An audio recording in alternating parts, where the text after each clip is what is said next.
Conférence débat sur le thème national de la 114e journée internationale des droits de la femme par le réseau entrepreneurial des femmes africaines à Pointe-Noire, Congo-Brazzaville. Le thème national est passé au scanner. Sur le thème national, c'est bien dit, intensifier l'autonomisation des femmes congolaises pour parvenir à l'égalité des sexes.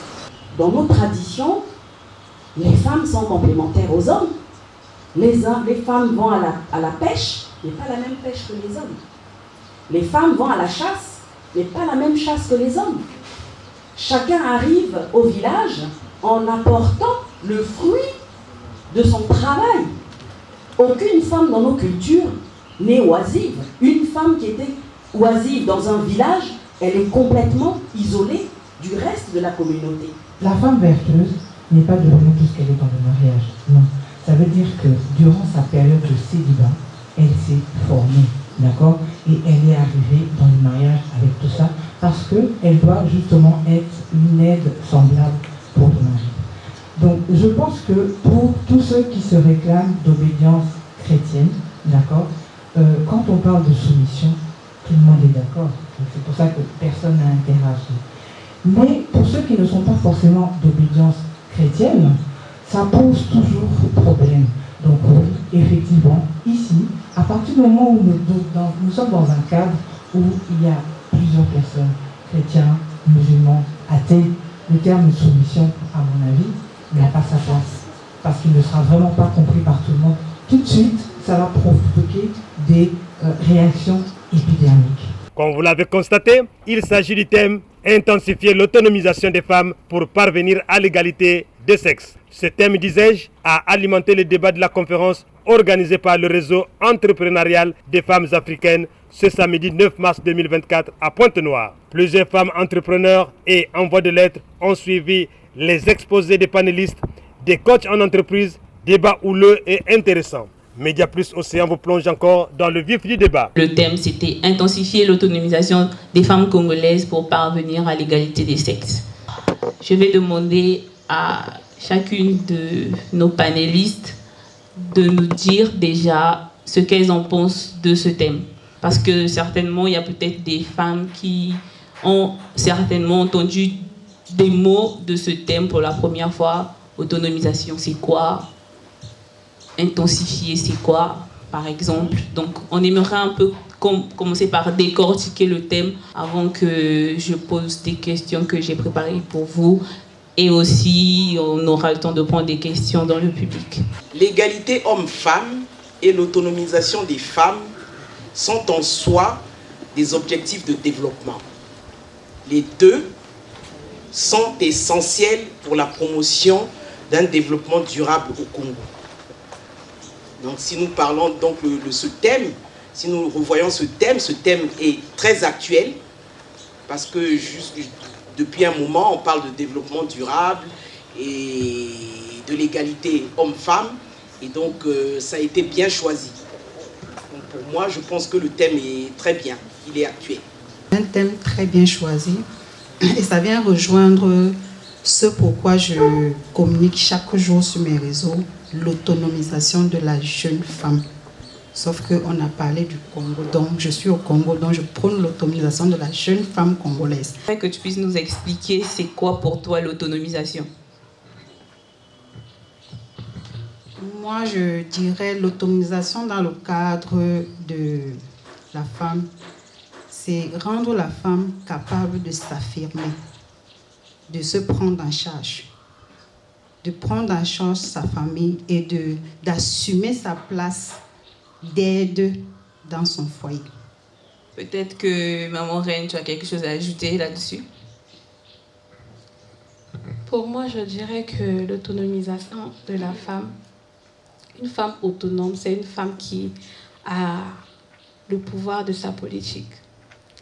C'est une femme qui a le pouvoir financier. L'autonomisation de la femme, c'est une femme stable mentalement. Une femme épanouie. Voilà. Merci beaucoup. Le but, c'est vraiment d'arriver à ce niveau. Avoir des femmes capables de se lever un matin et se dire oui, je suis autonome. Je n'ai pas besoin d'attendre qu'on me donne pour pouvoir dépenser, par exemple. Je n'ai pas besoin de quémander ou d'être derrière X ou Y pour pouvoir faire une petite dépense. L'autonomisation est un processus par lequel on développe les capacités, la confiance des personnes afin de leur permettre de travailler efficacement, s'organiser pour améliorer leurs conditions de vie et ne plus dépendre des autres. Donc une femme autonome, comme elle l'a dit, elle ne dépend pas de quelqu'un. Elle se réveille le matin, elle sait qu'elle doit faire telle ou telle chose, elle a de l'argent parce qu'elle a travaillé. Pour vous, comment favoriser l'autonomisation de la femme? Que devons-nous faire pour cela? Je pense vraiment qu'il faut former la jeune femme d'abord au niveau mental.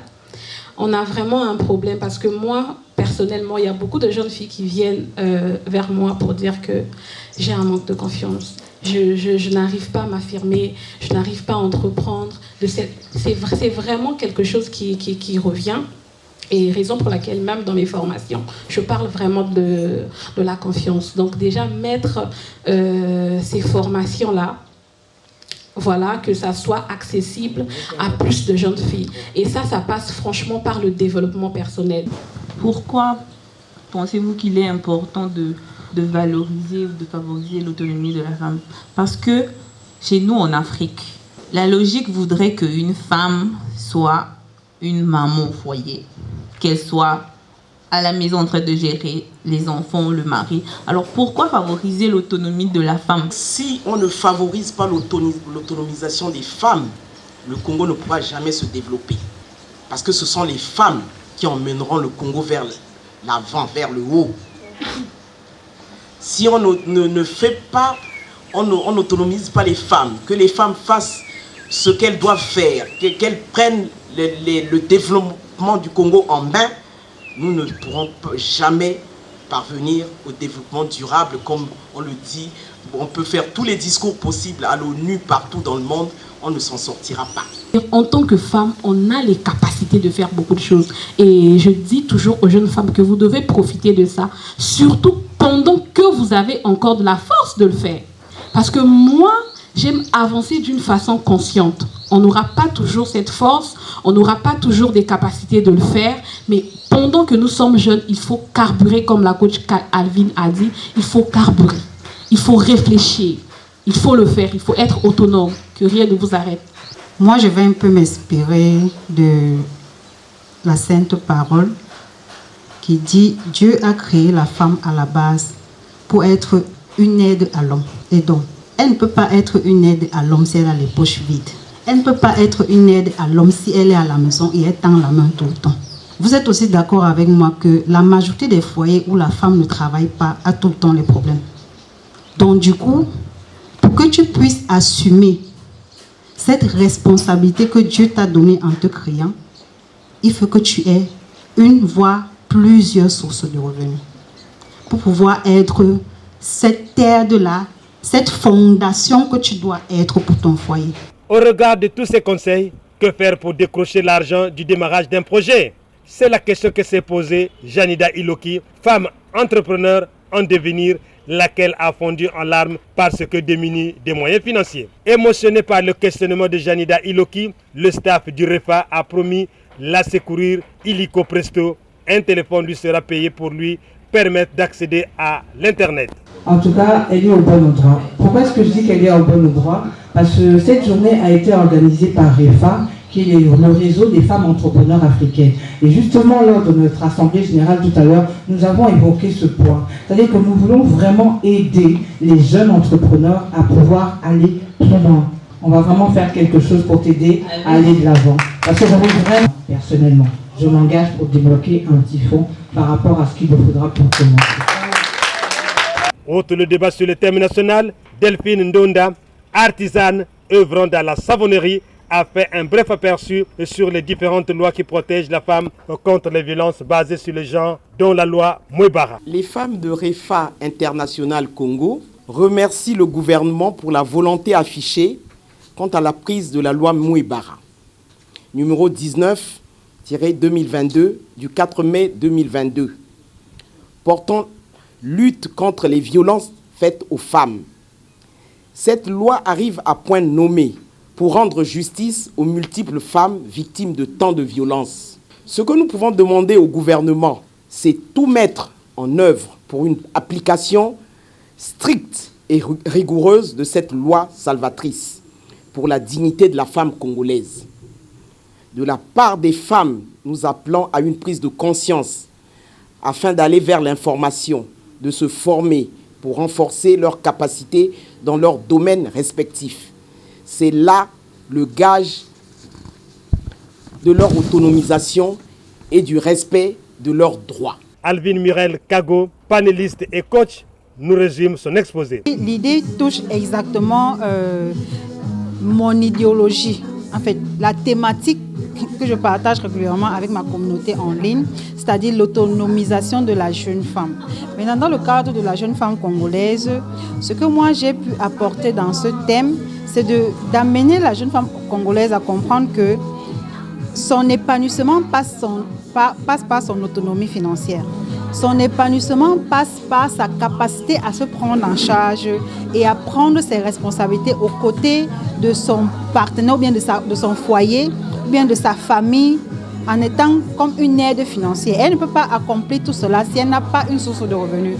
Donc, intensifier l'autonomisation de la femme revient à amener la jeune femme à être éduquée déjà sur l'éducation financière, l'éducation sur le digital, à apprendre comment utiliser ses 10 doigts pour se faire de l'argent, à l'amener à découvrir son potentiel, ses talents, pour lui permettre de développer cela et apprendre à se faire de l'argent avec.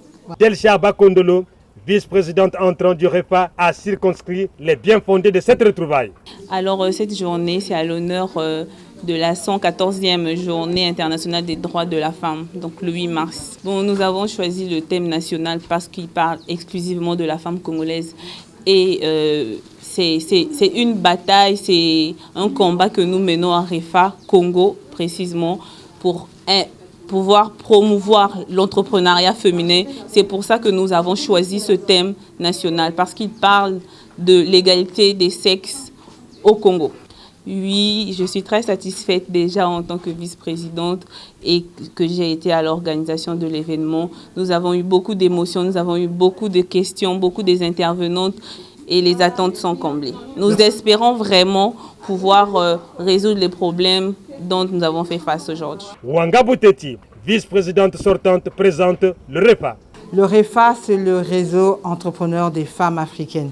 Nous avons pour tâche d'aider les femmes entrepreneurs à émerger, à évoluer, à devenir autonomes. Nous devons vraiment tout faire pour aider la jeune femme à devenir autonome, à se lancer dans l'entrepreneuriat.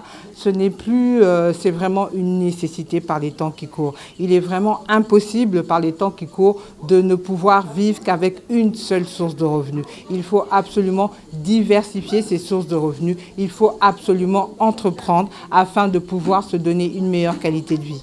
Bon, le but de ce genre de conférence, justement, c'est de pouvoir connaître quels sont les problèmes que vivent au quotidien ces jeunes femmes entrepreneurs.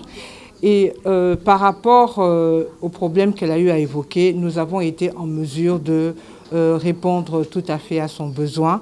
En lui fournissant un téléphone Android et surtout en lui faisant bénéficier d'une formation gratuite en entrepreneuriat et en éducation financière. Pour ce jour si spécial, ce que j'ai retenu comme leçon, c'est que rien n'empêche en fait, la femme d'être indépendante. Quand on veut, on peut se donner les moyens qu'il faut pour aller loin. Il suffit juste de s'entourer des personnes qu'il faut, il suffit juste de s'informer et il suffit juste d'être déterminé. C'est ce que j'ai compris pour ce jour. Le REFA qui a totalisé ses 3 ans au Congo-Brazzaville est dirigé par Marie-Rose Poutia, docteur vétérinaire.